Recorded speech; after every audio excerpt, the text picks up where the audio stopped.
I was stuck in my house during a snowstorm. The power had gone out and I was all alone. I tried to keep myself busy by reading a book, but I couldn't shake off the feeling that something was off. As the night wore on, the snow continued to fall. I was getting colder and colder, and I started to hear strange noises coming from outside.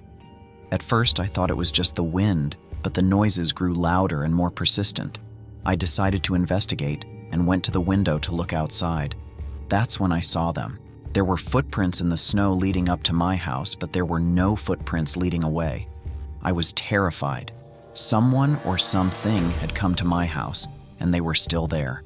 I tried to call for help, but my phone was dead. I was trapped with no way to escape. The noises continued throughout the night, and I could hear someone or something moving around outside. I was too scared to move, too scared to do anything but wait for the storm to pass. When morning finally came, the snow had stopped falling.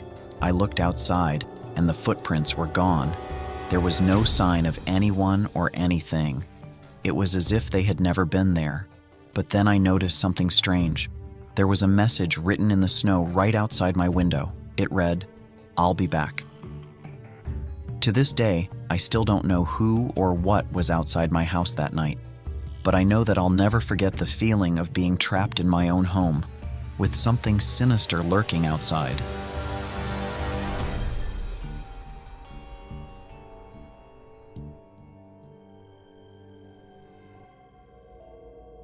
We were driving back from a ski trip when the snowstorm hit. It was so bad that we couldn't see anything in front of us. We decided to pull over and wait for it to pass. We turned off the engine and cuddled up in the back seat. We thought we were safe, but then we heard a loud thud on the roof of the car.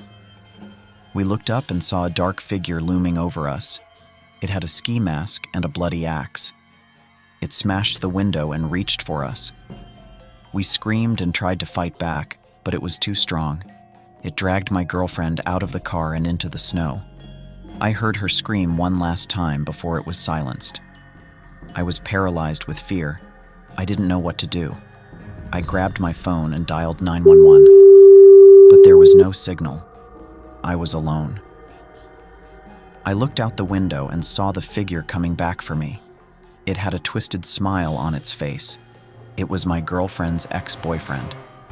He had followed us from the ski resort. He was jealous and insane. He wanted to kill us both.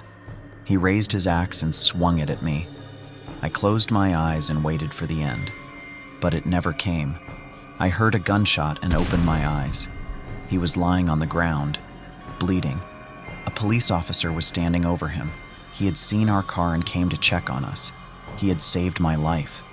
But it was too late for my girlfriend. She was gone. He had killed her. I broke down and cried. I wished I had died too.